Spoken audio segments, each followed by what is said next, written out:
Hey guys, tonight we slip on frost-crusted boots and step onto the bleak, icy shores of early medieval Scandinavia.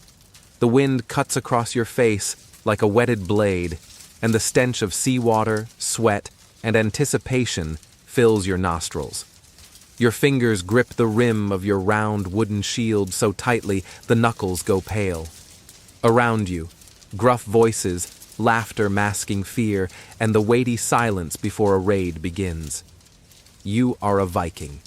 And right about now, you might be wondering, are you really expected to charge into battle barehanded?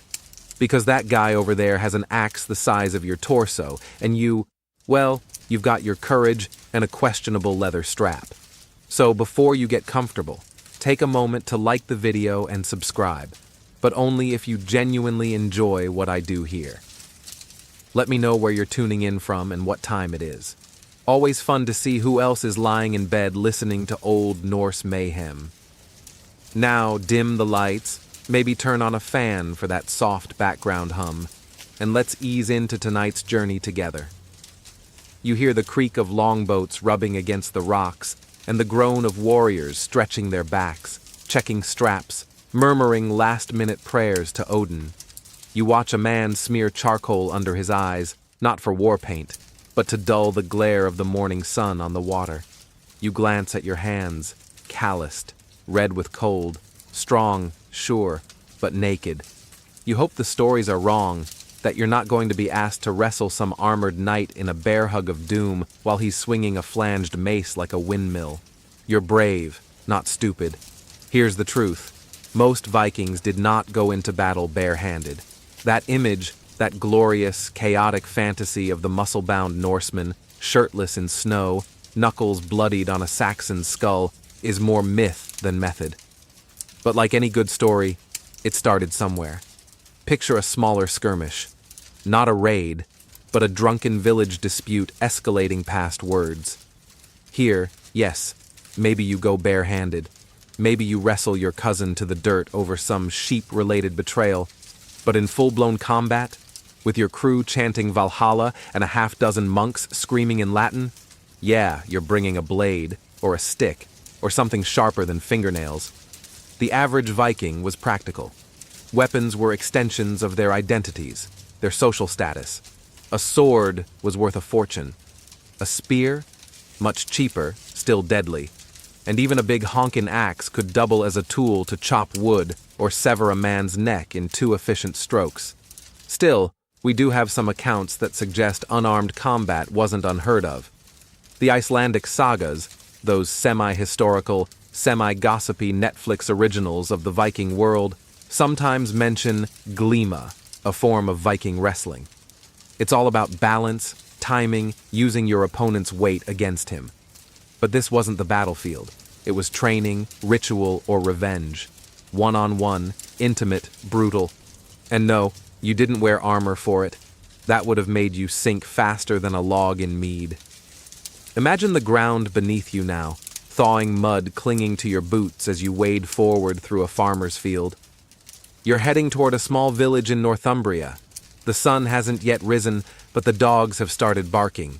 Someone shouts, and suddenly everything speeds up. You don't drop your weapon. You tighten your grip. Your bare hands. They're for gripping hair, for pulling someone off balance, for delivering a finishing blow if your blade snaps mid-swing. But you start with a weapon, even a club. Even a sharpened stick would be better than nothing. But, and here's the fun bit, some sagas do tell of men tossing away weapons mid-fight to grapple like wild beasts, especially when rage kicked in, or when pride demanded it. Historians still argue, they say, whether these tales reflect reality or romanticized storytelling, like the story of Orm Storolfsson, who supposedly carried the mast of a ship alone and crushed a man's spine in a bear hug. Impressive, sure. Real? Let's say, disputed, but it sells, doesn't it? Then there's the ever-dramatic berserkers, those allegedly unarmored, half-naked warriors who fought with bloodlust and fire in their eyes. We'll dive into their chaotic saga a bit later, but spoiler, they may not have been fighting completely unarmed, but their outfits? Let's just say the dress code was feral. The Viking world loved a good exaggeration. Stories told by the fire had to dazzle, and nothing dazzles like a warrior brave enough, or mad enough, to go hand to hand with death itself. But you? Right now, as the village bell tolls and the smoke starts to rise from the thatch-roofed houses, you're holding your breath. Your fingers squeeze around the haft of your axe. Your ears ring with the sound of someone screaming in Old Norse. You don't let go. And yet, because this is the Viking world, you might find yourself disarmed. You might slip. You might land in a hay pile, wrestling a farmer twice your size with nothing but your elbows and a headbutt to keep you alive. It happens. It's chaos. It's not plan A. It's war. So, did Vikings really fight with their bare hands? Sometimes. Usually not by choice. But in the heat of battle, anything's fair game. Now take a breath, because that was just the opening note. And your hands? Still bare? Still cold? We've got a lot of blood to wade through, but don't worry. You probably won't survive this. Your knuckles are still stiff. The icy air hasn't warmed a bit. And the cries from that Northumbrian village still echo in your ears as you trudge back through the wet sand. Your boots squelch, soaked in salt, and perhaps a little blood, and the ship rocks gently beside you, waiting. But as you look around at the other warriors, some limping, some grinning, all breathing, you start to realize something important. They don't all look the same. Some wear chainmail, some have layered leather, some are almost in their nightclothes, and their weapons? A mismatch of spears, axes, clubs, and blades that look like they've seen a few too many winters. Which begs the question, who exactly were these Vikings? Because it turns out, Viking isn't a job title like carpenter or dragon slayer. It's more like a temporary career path that often involved high risks, low hygiene, and a surprisingly democratic vote among your crew on where to pillage next. You weren't born a Viking, you went Viking. Like a gap year, but with more yelling and fewer Instagram posts. Most of your crew are farmers. They plant barley in the spring, steal livestock in the summer, and pray to Thor that their longhouse doesn't collapse in the snow. But when the season's right, and the Jarl needs silver or glory, they become something else. Something sharper. That's why not all Vikings had the same gear. If you were rich, you brought a sword. Poor? Maybe a borrowed spear or an axe you used to chop firewood last week. And if you were truly desperate, or maybe just too drunk to remember your shield, you fought with what you had, including fists. But again, that's a last resort, not a strategy. There's a common assumption, especially from old Hollywood movies, that Vikings were some kind of uniformed barbarian army. Muscles, furs, blood dripping from beards. But the reality? Far more diverse. There were Norwegian raiders, Danish traders, Swedish explorers, and even Finns and Sami who got looped into the madness. Each region had its own quirks, customs, and favorite ways to smack someone with a blunt object. Take, for example, the famed Russ Vikings. These guys headed east, toward what is now Russia, setting up trading posts and establishing control along river routes. They didn't just fight. They negotiated, taxed, and occasionally married into the local ruling class. Fighting barehanded? Less useful when you're shaking hands with a Slavic prince and trying not to sneeze in his borscht. But on the Western Front, raids on the British Isles, Francia, and Ireland, things got a bit rowdier. You might find yourself leaping from a longboat in waist-high surf, shield in one hand, axe in the other, screaming a prayer to Odin or just your own name over and over again, like a maniac. This was where Viking became synonymous with terror. And that image stuck. Still, historians argue whether this terror was carefully cultivated or just the natural result of being, invaded by seafaring lunatics at breakfast. But let's pause here and consider what going Viking meant on a more practical level. It wasn't just about violence. It was a group venture, organized like a business expedition. You had leaders, jarls or seasoned warriors, who planned the raids, selected targets, and doled out shares of plunder. You also had rowers, cooks, blacksmiths, scouts, and yes, the occasional poet. Because even during bloodshed, someone needed to remember the verses. Imagine rowing for days, your hands blistered, your eyes burned from salt spray. You dream of silver, of the fine cloaks and delicate jewelry your uncle once brought back from the Frankish coast. But deep down, you also know there's a solid chance you'll die. Not from battle, but from infection, or slipping off the deck in a storm, or getting hit in the face by an accidentally swung oar. True story, by the way. And what happens if you survive? You come back home, not as a farmer, but as a man who has tasted another world. A man with stories, scars, maybe a chunk of gold, and maybe, just maybe, someone names their son after you. That, more than any swinging sword or feral brawl, is what makes a Viking a Viking. So when someone asks, did Vikings fight with their bare hands? The better question is, which Vikings, and when? Because if you were a Jarl's personal champion, you probably had a sword with a name, an engraved scabbard, and a long list of enemies you'd already introduced to the afterlife. If you were a hungry young raider looking to prove yourself, you might charge in with little more than a borrowed spear and raw enthusiasm. And if you were unlucky, or foolish, you might just end up in the mud, swinging fists like it's a tavern brawl instead of a coordinated raid. There's even an old tale, probably made up but still delightful, about a Viking who, upon losing his weapon in battle, unlatched his belt, whipped it around his opponent's throat, and dragged him to the ground like a cowboy catching a steer. Was it real? Historians shrug. But does it feel Viking enough to believe? Oh yes, and remember this. Not everyone who looked Viking was a Viking. There were mercenaries, local allies, enslaved people forced into battle, and thrill-seekers from other lands who wanted in on the action. It was less of a tight-knit community, and more of a blood-splattered pop-up event.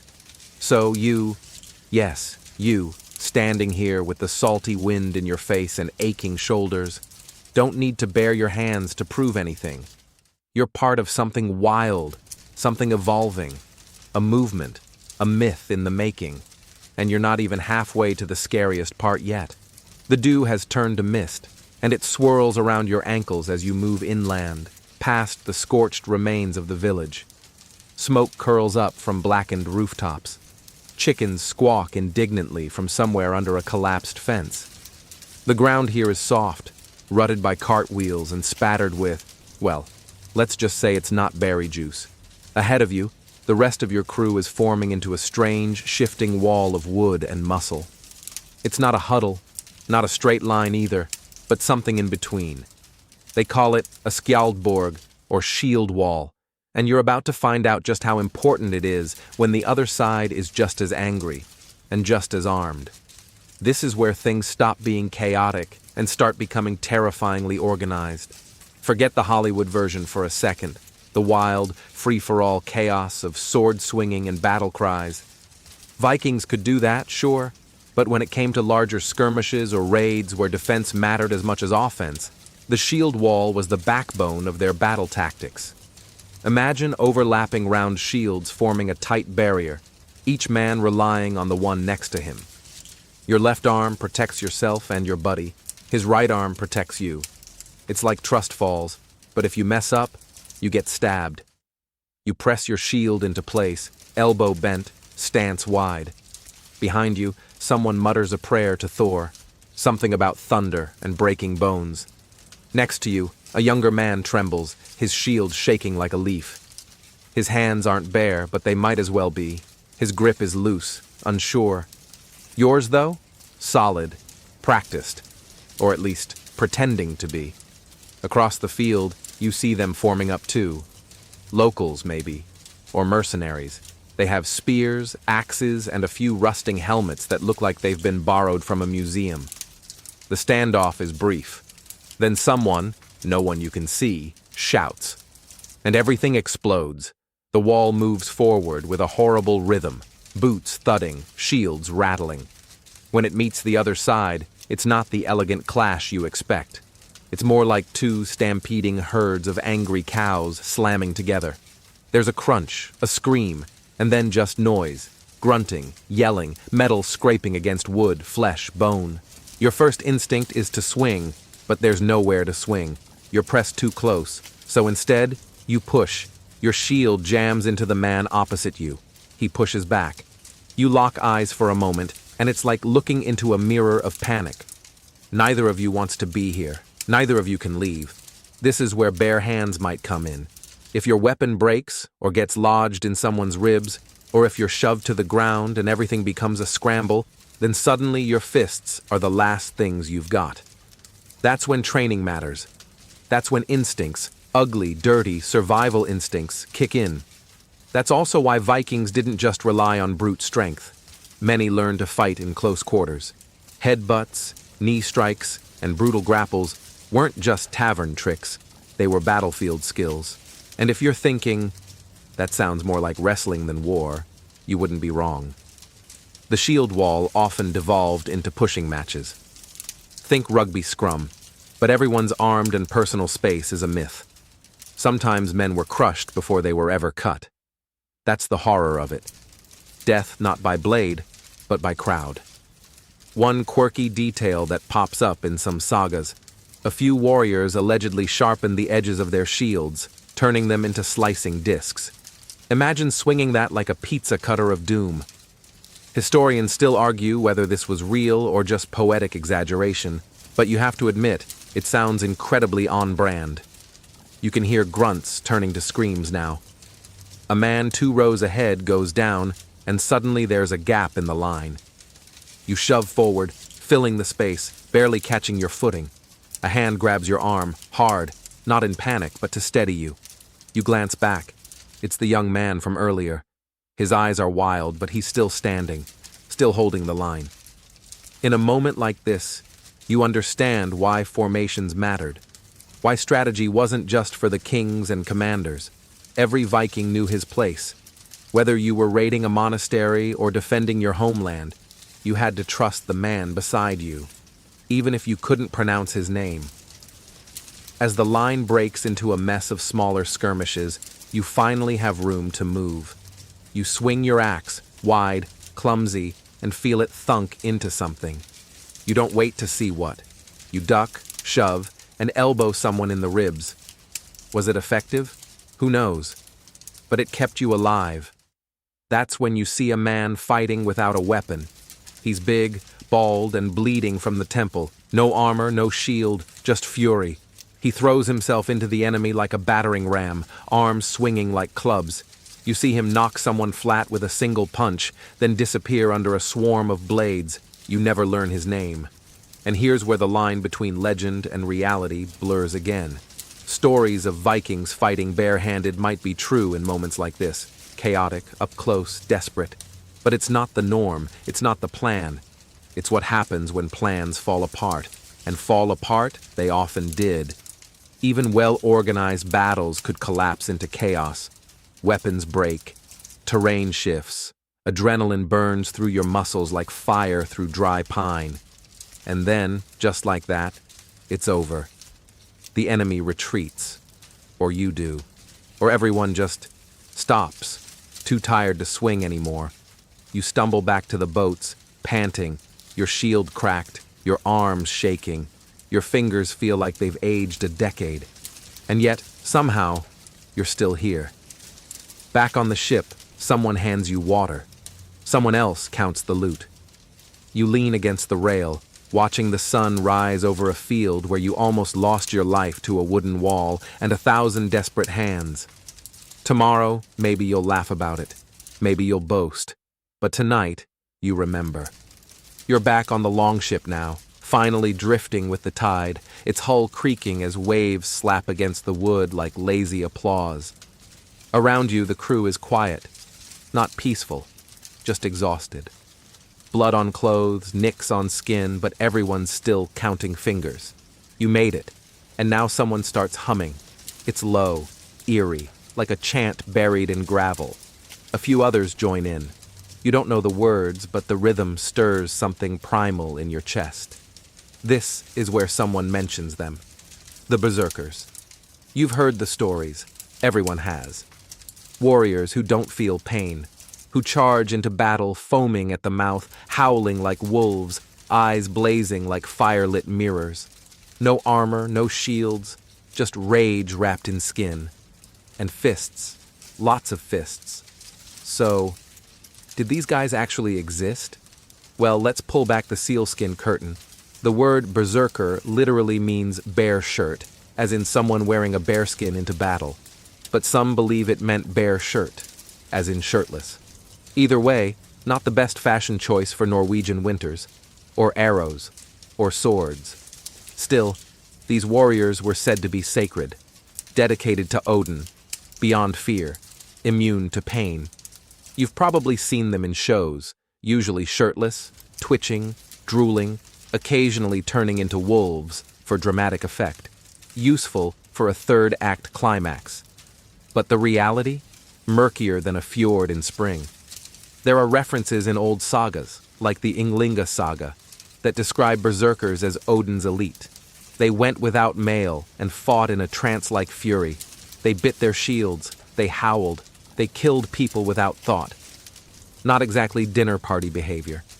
Historians still argue whether these berserkers were real combatants or just symbolic figures, ritual warriors meant to terrify more through reputation than actual chaos. Some even think it was all metaphor, an intense psychological state, like a panic attack with better branding. But one theory clings harder than frost on a longboat: the drugs. You heard that right. Some scholars believe berserkers may have used substances to achieve that feral rage, hallucinogenic mushrooms like Amanita muscaria, the red and white ones you've seen in fairy tales, or henbane, or alcohol brewed thick and dirty. Now, if you've ever had a hangover from poorly fermented mead, you can imagine what one too many magic mushrooms might do to a man holding a sword. It might make you think you're a bear, or invincible, or see your ancestors yelling at you in Norse. But here's the catch. None of that would help your reflexes. Running naked into battle high on mushrooms? Not exactly a sound strategy. Sure, you'd scare a few peasants, maybe even take down someone too stunned to react. But the moment a trained soldier saw you coming, all sweaty and snarling, he'd aim center mass and, well, let's just say you'd be a cautionary tale before lunch. That said, fear is a weapon, and reputation, even more so. If your enemies believe you're unstoppable, they hesitate. If they hesitate, you strike first. And if you strike first, well, now you've got a legend on your hands. In some sources, berserkers weren't just soldiers. They were bodyguards for kings. Living warnings. Cross me, and I'll send that guy. Kind of like a Norse version of say hello to my little friend, but with more drool and animal skin. There's even evidence that berserkers were outlawed by the 11th century, not because they weren't effective, but because they were too effective. Uncontrollable. Dangerous even off the battlefield, like trying to keep a pet lion as a house cat. Eventually, the same rage that made them legendary made them illegal. And yet the myth endured. You remember a tale told by your uncle, a fisherman with more scars than teeth. He said he once saw a berserker bite through a man's neck with his teeth. You laughed at the time, but now, after what you've seen, it doesn't feel entirely impossible. Not likely, maybe, but not impossible. Of course, not everyone who fought furiously was a berserker. Plenty of ordinary Vikings lost their minds in the heat of battle. It's called adrenaline. Your body turns into a war drum. Vision narrows. Pain disappears. It's biology, not mysticism. But berserkers? They leaned into the madness. They were the ones who didn't carry shields, not because they forgot, but because they wanted to get close. They didn't fight in formations. They broke them, rushed the lines, caused confusion, made enemies scatter. And that, in the opening moments of a battle, could turn the tide. Some sagas even describe berserkers being immune to fire and iron, which, sure, sounds great. Until you remember those same stories also include dragons, sea serpents, and talking swords. So, grains of salt, friends, or maybe salt slabs. And here's the best part. Despite the image of berserkers as lone lunatics, they sometimes fought in organized units, like a feral strike team, a berserker battalion. Can you imagine the morning meeting for that? Right, lads, breakfast first. Then you'll run screaming into the enemy ranks. Remember, bite after you howl. Still, whether they were drugged-up warriors, religious fanatics, or just incredibly angry guys with social issues, berserkers carved themselves into the memory of Viking culture. And yours too. Because now, lying here on your ship, staring at the stars and wondering if you could ever fight like that, you realize something. They weren't heroes. They were warnings. They were what happens when rage outweighs reason, when fury drowns fear, and when you go into battle with bare hands, not because you lost your weapon, but because you never wanted one. Sleep on that. You wipe the sweat and grime from your brow as the sun finally climbs over the horizon, warming your chilled skin. The scent of burnt wood and sea salt still lingers in the air, mixing oddly with the sharp tang of fear and adrenaline. You think about the night's battle, the noise, the clatter, the chaos, and one question gnaws at you, louder than the rest. Why didn't more Vikings wear armor? It's a curious thing, isn't it? We imagine Vikings striding into battle clad head to toe in steel, shining helmets gleaming under the cold northern sun. But the archaeological record and historical texts tell a different story. Most Vikings, even the warriors, wore little to no armor at all. Not because they were reckless idiots, but because armor was expensive, heavy, and sometimes downright impractical. Let's start with what did exist. Wealthy Vikings might own chainmail shirts, those interlocking metal rings that drape over the torso like a fishnet. Owning one was a status symbol, almost like carrying a designer handbag today. But chainmail was rare, heavy, and had to be carefully maintained, or it would rust faster than a shipwreck. Leather armor, often layered and hardened with boiling wax or oil, was another option. It was lighter and cheaper, but offered far less protection than metal. Some warriors wrapped themselves in thick animal pelts or fur, but these were more for warmth than defense, though they could help cushion blows. So why didn't most Vikings armor up? Simple. Mobility mattered. You had to row your longship, climb, fight, and sometimes run, all in the same day. Heavy armor slowed you down and sapped your energy. In close-quarter fights, especially in the tight chaos of shield walls or raids through narrow alleys, being fast and flexible counted more than a couple of scratches. And there was another problem: the Scandinavian climate. Imagine sweating buckets under a metal shirt in summer or shivering in damp leather when the rain soaked you through. Your battle wasn't just against the enemy, but against the elements. Now, some might argue that Vikings fought bare-chested to intimidate their foes. It makes for a great image, menacing, wild, almost superhuman. But historians still debate whether that was really a thing on the battlefield or just something exaggerated in poetry and tales to boost morale or frighten enemies. That said, some sagas do describe warriors removing armor before battle to fight freely and fiercely.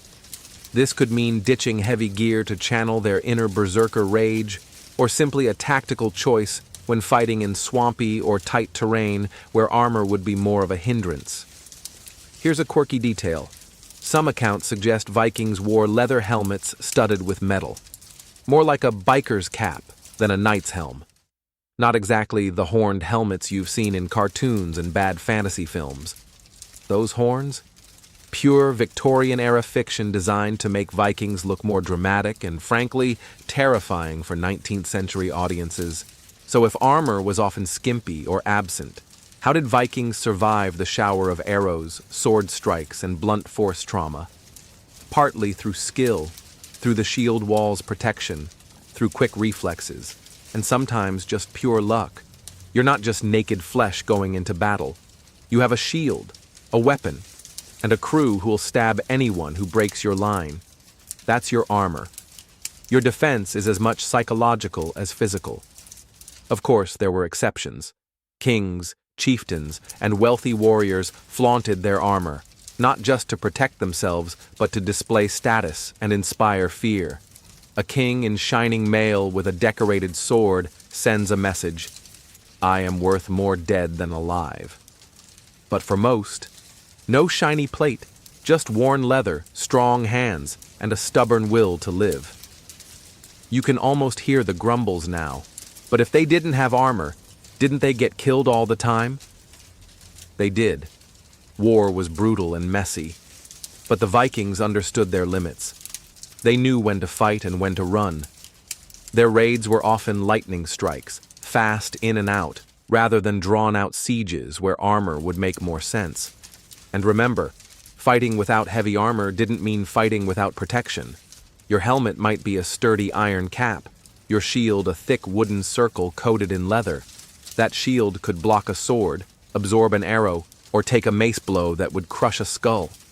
You might even paint it with symbols, Odin's eye, Thor's hammer, to summon divine favor. Whether that actually worked, historians still argue. But what about the rare Viking who did ditch the shield and armor? Maybe a berserker, maybe a man possessed by battle frenzy, or too proud to hide behind wood and metal. Those men were exceptions, and they often paid the price. For the rest of you, the takeaway is clear. Bare hands were last resort weapons, armor was a luxury, and survival depended on quick wits, fierce loyalty, and sometimes pure dumb luck. So, next time you picture a Viking charging into battle shirtless, axe raised to the sky, think twice. The real fight was about balance, between protection and freedom, fear and fury, tradition and survival. And as you tuck yourself into bed, consider this. Sometimes the greatest armor isn't steel or leather. It's the courage to stand your ground when everything wants to break you. Your fingers tighten around the worn leather grip of a small but sharp blade, tucked carefully at your belt. It's not a sword, not an axe, but a sagas, a Viking's trusty sidearm that whispers promises of quick, close combat and survival when the big weapons fail. You flex your hand, feeling the cool steel against your palm, and you realize something simple but vital. Vikings loved their blades, but not all of them wielded giant swords. A sword was the crown jewel of any Viking warrior's arsenal. It was expensive, rare, and often passed down as a family heirloom.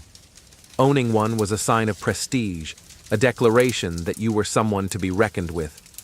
But the truth is, most Vikings fought with smaller, more practical weapons that fit in one hand and slipped easily through the chaos of battle.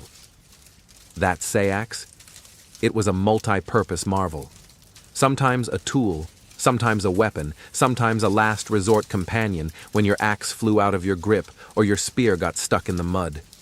It was your friend in dark alleys, your secret in tight skirmishes, and your whisper when silence was golden. You've probably heard about the long, sweeping Viking sword. They were beautiful, yes, gleaming blades forged with care, sometimes decorated with runes or intricate patterns. But they were also heavy and required space to swing. In the cramped melee of a shield wall or a crowded raid, that space was a luxury you didn't have. Enter the dagger and sagas, reliable close-range killers. The sagas's single-edged blade, sometimes curved, sometimes straight, was perfect for stabbing, slashing, or carving your initials into a defeated foe's shield, if you were that kind of person.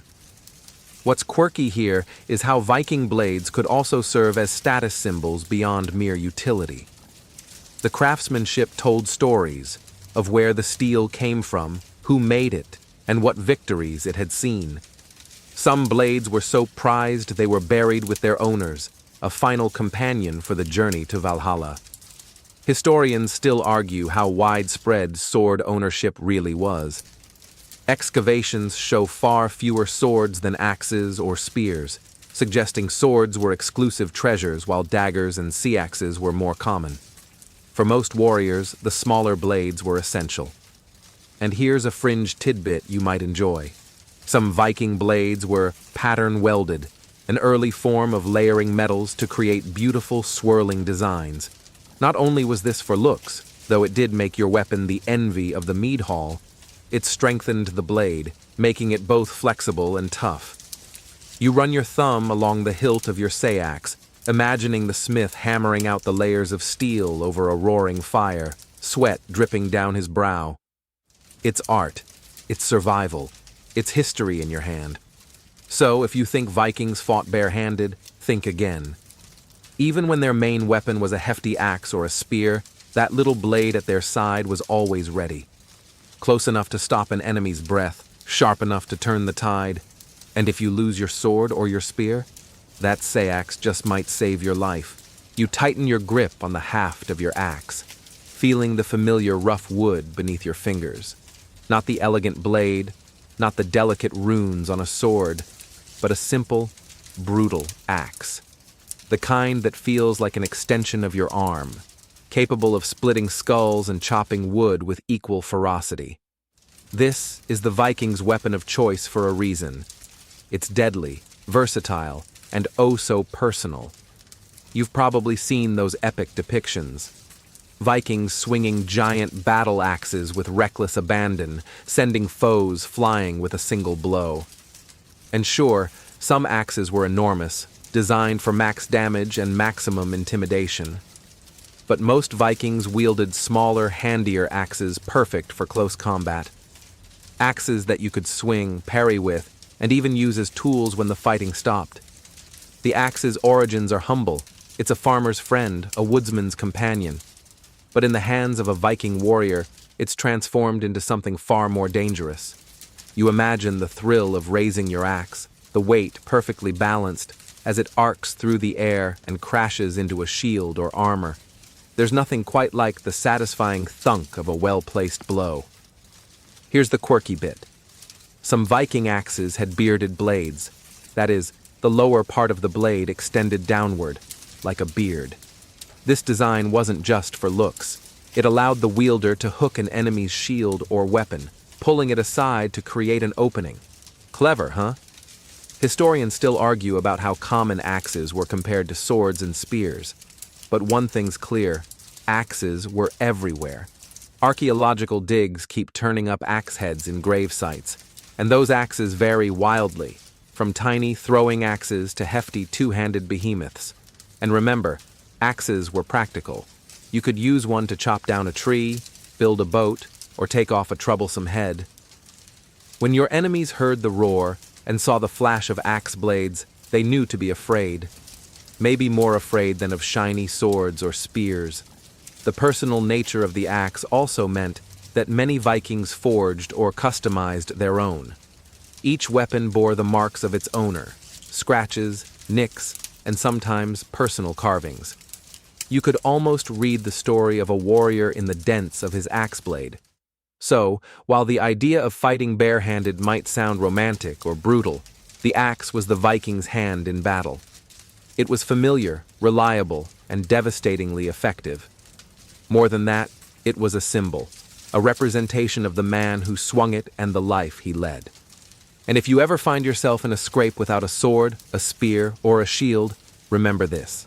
An axe is often the last thing you want to lose. You've been hearing those stories all your life. The horned helmets, the wild-eyed warriors screaming as they charge into battle, hair flying, axes swinging. Maybe you've even seen it in a movie or two. But now, as you wipe the salt from your face and watch the sun glint off the distant fjord, it's time for some truth. The horns? They're a Hollywood myth. A Viking myth, really, but not from the Vikings themselves. Picture this. It's the 19th century, and romantic artists and writers are hungry for dramatic, terrifying images of Vikings to decorate operas and paintings. They want something iconic, something that screams barbarian louder than a man with an axe ever could. Enter the horned helmet, a glorious, ridiculous, totally made-up invention. In reality, no Viking helmet with horns has ever been found in an archaeological dig. Helmets were practical, rounded or conical to deflect blows, made of iron or leather, no decorative antlers or creepy spikes.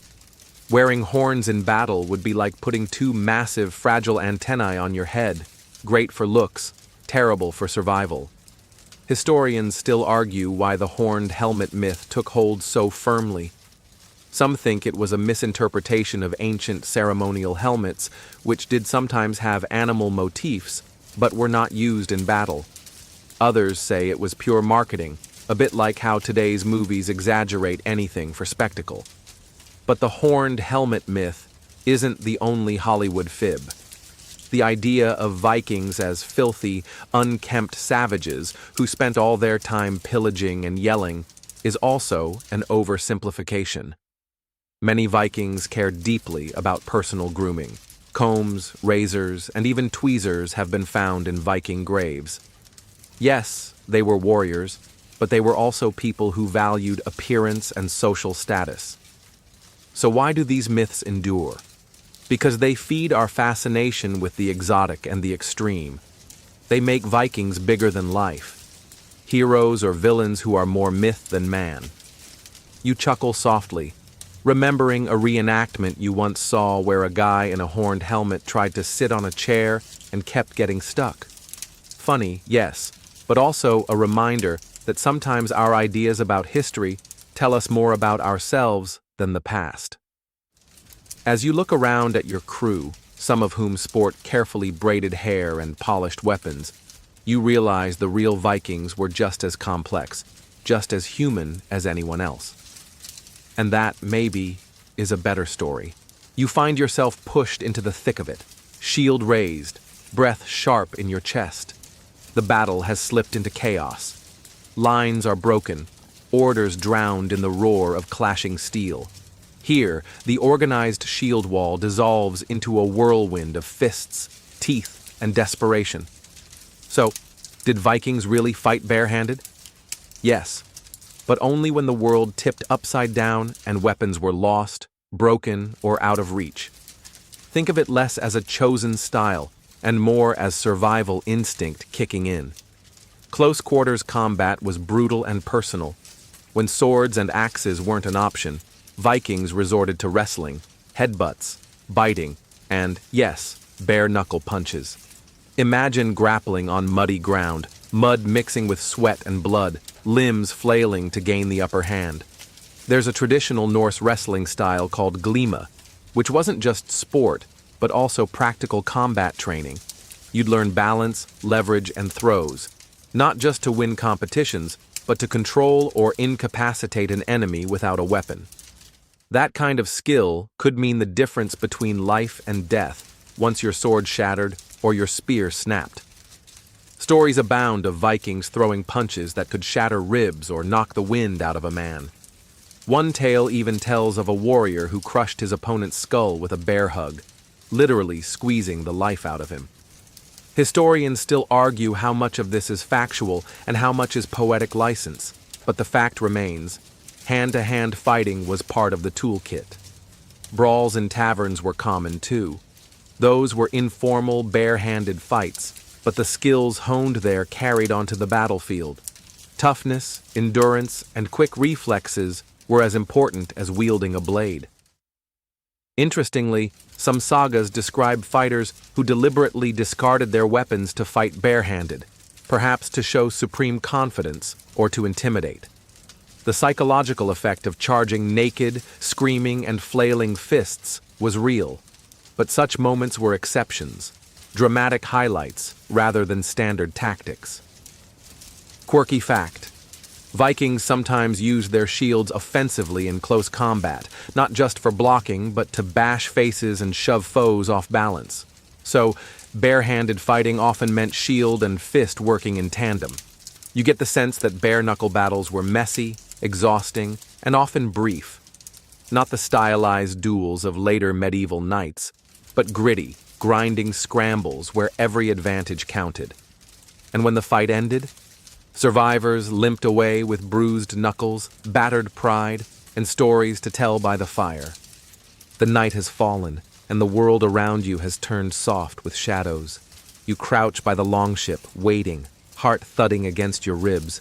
Silence hangs heavy, only the waves whisper and the occasional distant owl calls. This is the moment when bare hands might just be your worst enemy.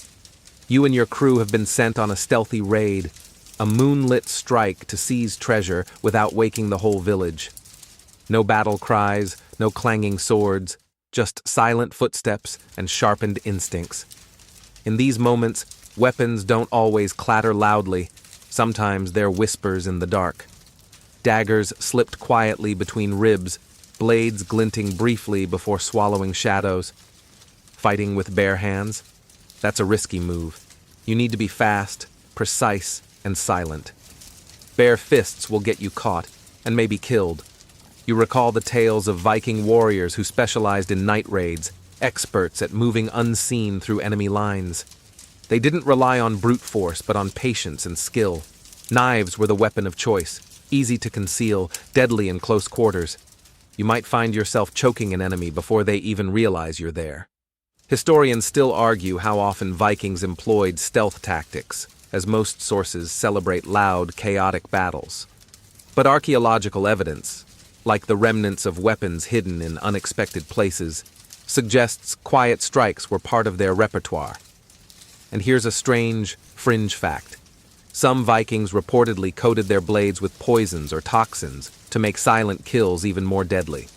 Not the easiest thing to do in a damp northern climate, but rumors persist. Your bare hands?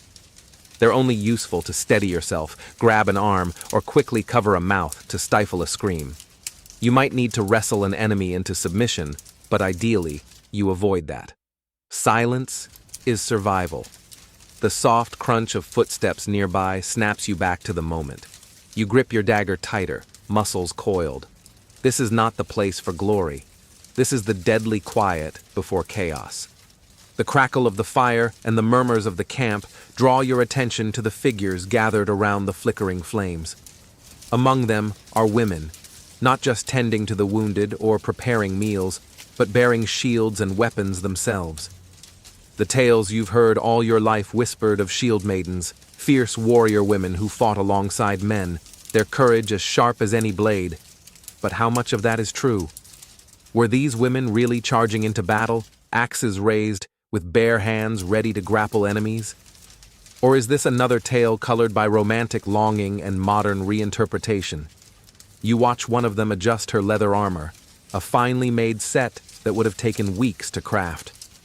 Her eyes meet yours, steady and unyielding. She doesn't speak much, but her presence commands respect.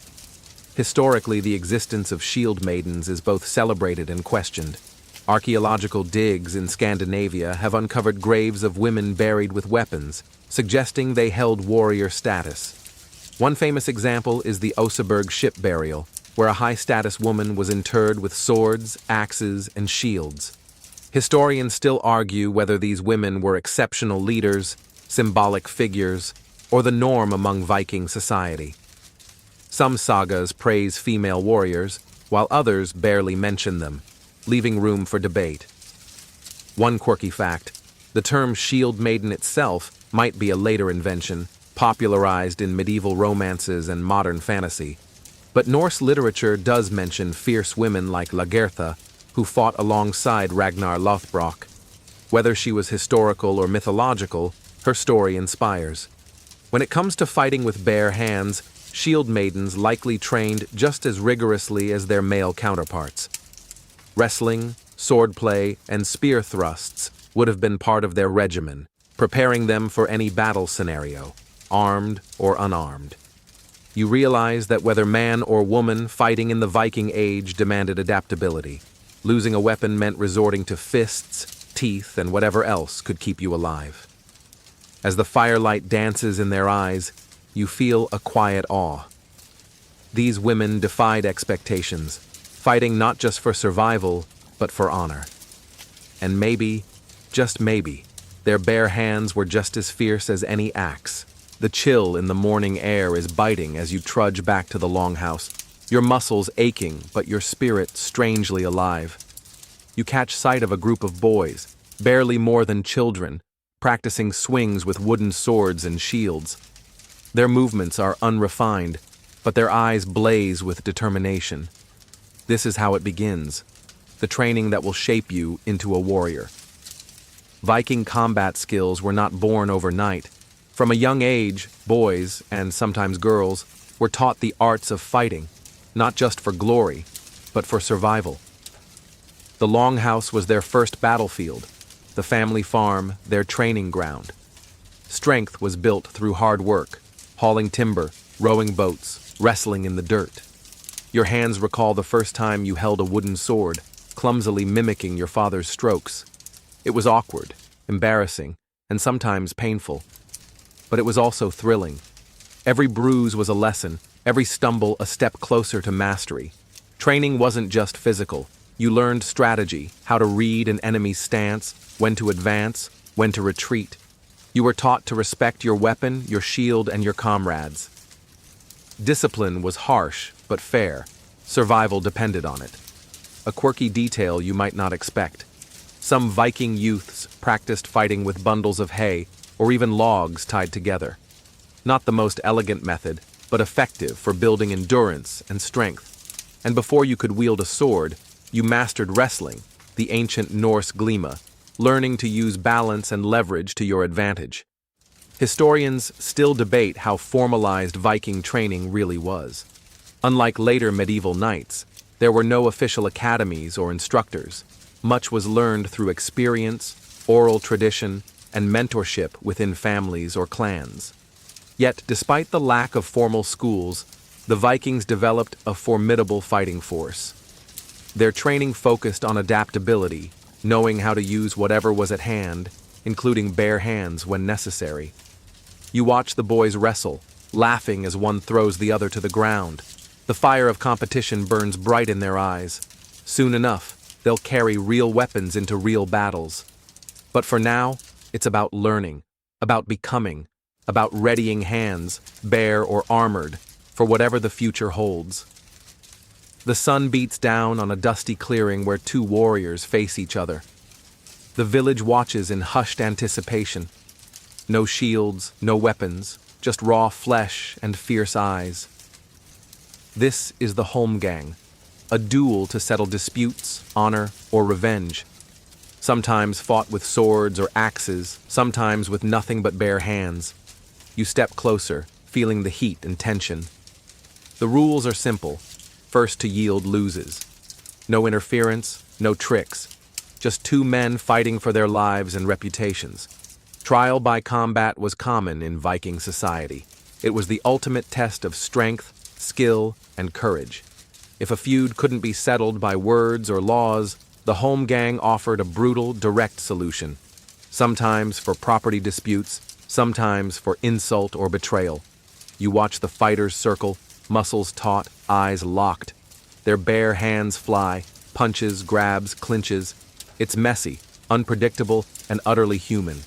Historians still argue about how widespread holmgang was, and how often it actually decided major conflicts. Some suggest it was as much a social spectacle as a judicial practice, drawing crowds and reinforcing social order. One quirky tidbit: in some regions, fighters had to swear oaths before the duel, calling on gods to witness and judge their honor. Sometimes duels ended when one fighter's weapon broke, forcing them into barehanded combat, a true test of grit. Barehanded fighting in holmgang wasn't about finesse. It was about willpower and endurance. Grapples, throws, strikes to vulnerable spots. Everything was fair game. You realize that these duels weren't just fights. They were ceremonies, performances that echoed throughout the community. Winning meant more than victory. It meant respect, status, and sometimes survival. As the fighters clash, dust rising in the air, you understand the weight of each barehanded punch. It's not just muscle, it's legacy. And in the Viking world, legacy was everything. The battle has ended, but your journey is far from over. As the sun sets behind the hills, casting long shadows over the battered village, you feel every ache, every cut, and every bruise in your body. The fight might be done, but the scars linger, both seen and unseen. You settle by the fire, where the clan's healer works quietly, mending wounds with practiced hands. There's no modern medicine here, no antiseptics or antibiotics, just herbs, stitches, and hope. Battle scars were badges of honor, but also painful reminders. You watch as the healer uses a sharpened bone needle to sew a deep gash on a comrade's arm. The patient grits his teeth but says nothing. Pain was part of the Viking life, and silence was expected.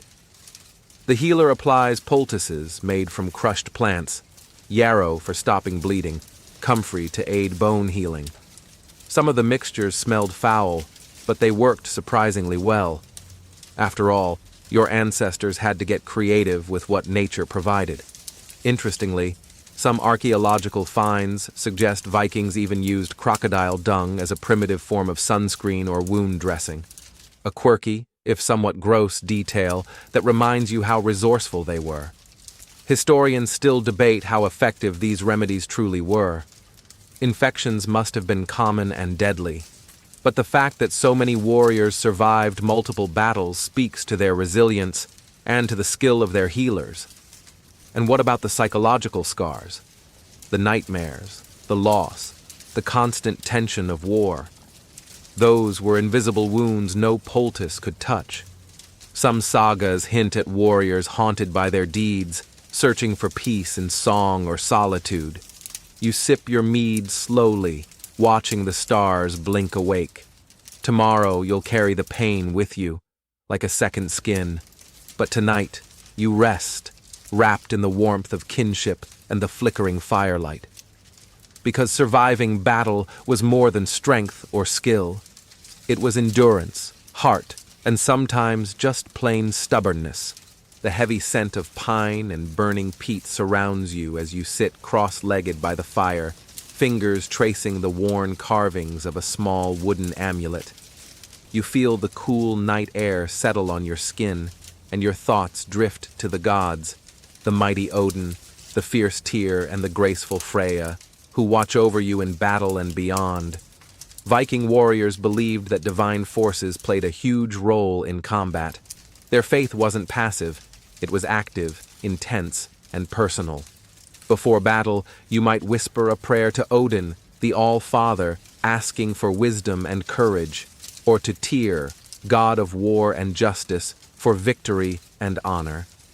Freya, the goddess of love and death, might offer her favor to the bravest among you, promising a place in her warrior's hall.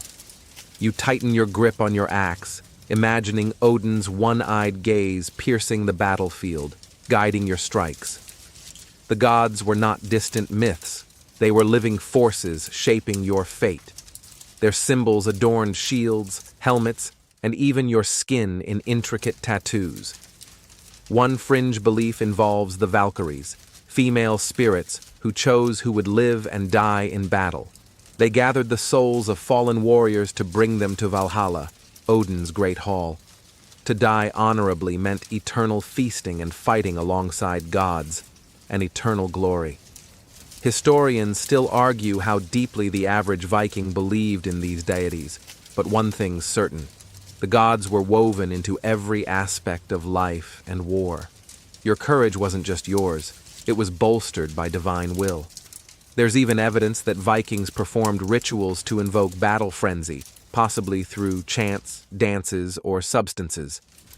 Whether these practices made you fight better or just convinced you that you could, they were powerful psychological tools.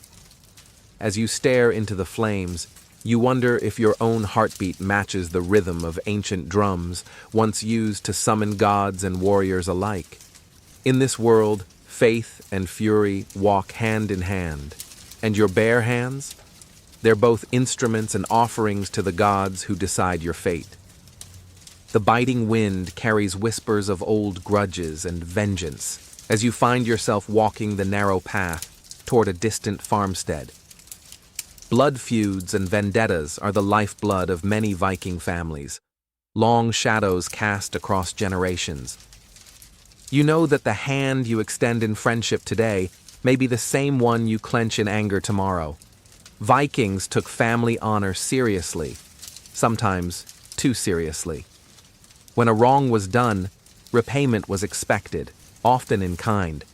This could mean years of simmering hostility, covert attacks, or brutal ambushes under moonlight.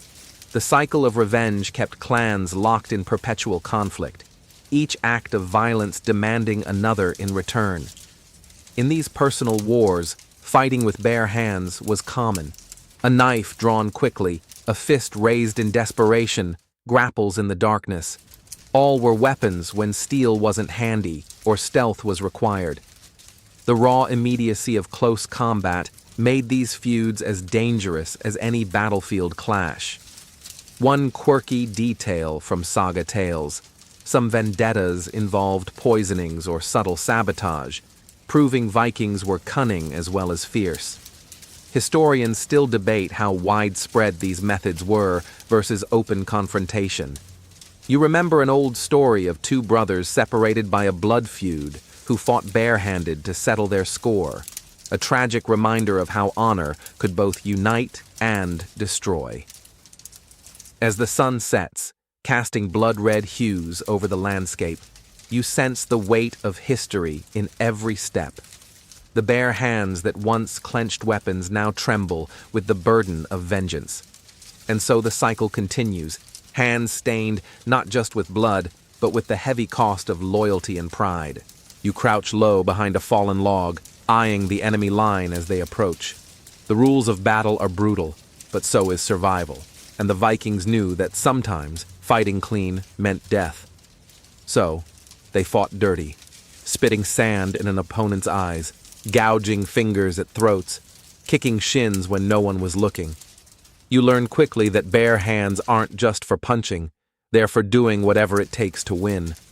This is a world where honor and pragmatism clash like sword and shield.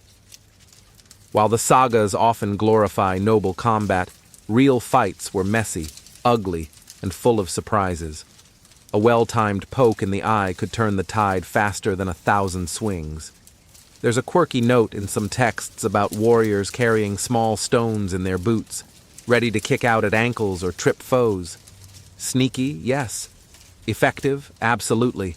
Historians still debate how much these tactics were common or frowned upon. But there's no denying Vikings were resourceful. If it meant gaining an advantage, the line between fair fight and survival blurred. You glance down at your own hands, remembering the many ways they could harm without a weapon. Fingernails scratched, thumbs jabbed, and elbows rammed. In the chaos of battle, sometimes your hands were your most flexible weapon, and sometimes a little dirt under the fingernails was the best camouflage you could ask for. The cold earth beneath your knees is hard, littered with broken arrows, shattered shields, and the occasional discarded button from a torn cloak. You kneel, brushing aside dirt to reveal fragments of a bygone fight, fragments that whisper secrets about how Vikings really battled. Archaeology is like detective work. Every weapon buried, every skeleton found with scars or missing limbs tells a story, and what they reveal about Viking combat sometimes surprises you. For example, while swords and axes get the glory, many skeletons show injuries consistent with blunt force trauma, broken ribs, crushed skulls, signs that close quarters, bare-handed, or shield-based fighting was common. The discovery of grave sites where women were buried with weapons challenges old assumptions, suggesting female warriors were not just myth. And there are those odd finds, like fragments of leather or bone that may have been used as improvised weapons or armor pieces. Quirky artifacts hint at creativity and adaptability. Historians still debate how representative these finds are. After all, what's buried might not be the whole story. Maybe the unarmed fights left no traces, or some weapons disintegrated over time. But one thing is clear: Viking battles were messy, varied, and often personal. Your bare hands were not a symbol of weakness, but a tool in a complex arsenal. As you rise from the dirt, you realize the battlefield is a tapestry of violence, strategy, and survival, woven with steel and skin alike. The fires of debate burn hot among scholars and enthusiasts alike. Modern historians and Viking fans argue endlessly, sometimes passionately, about what it really meant to fight as a Viking. Was bare-handed combat common or rare? Were berserkers mythical monsters or real warriors?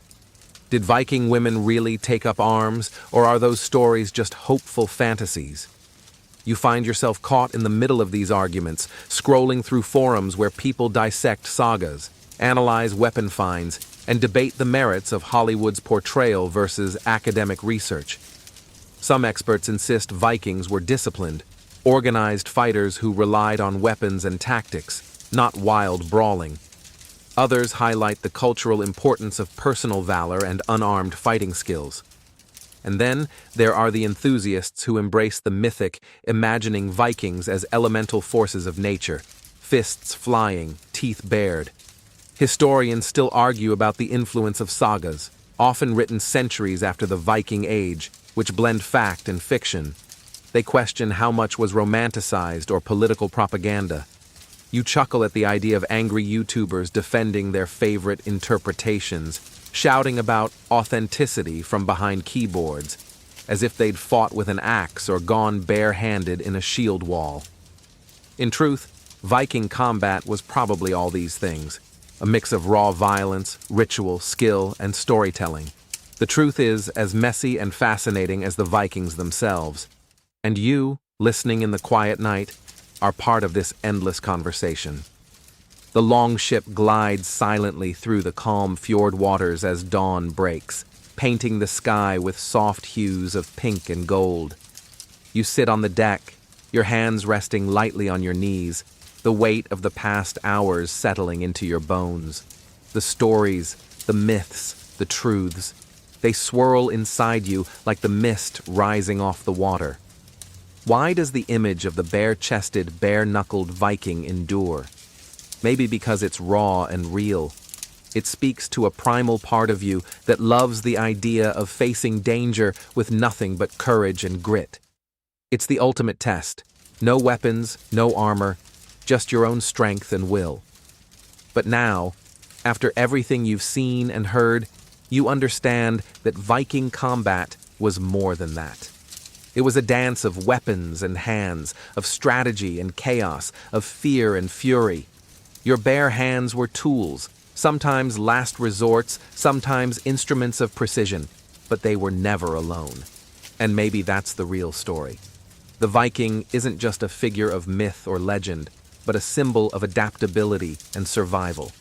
The ability to fight with whatever you have, to stand your ground, and to carry on.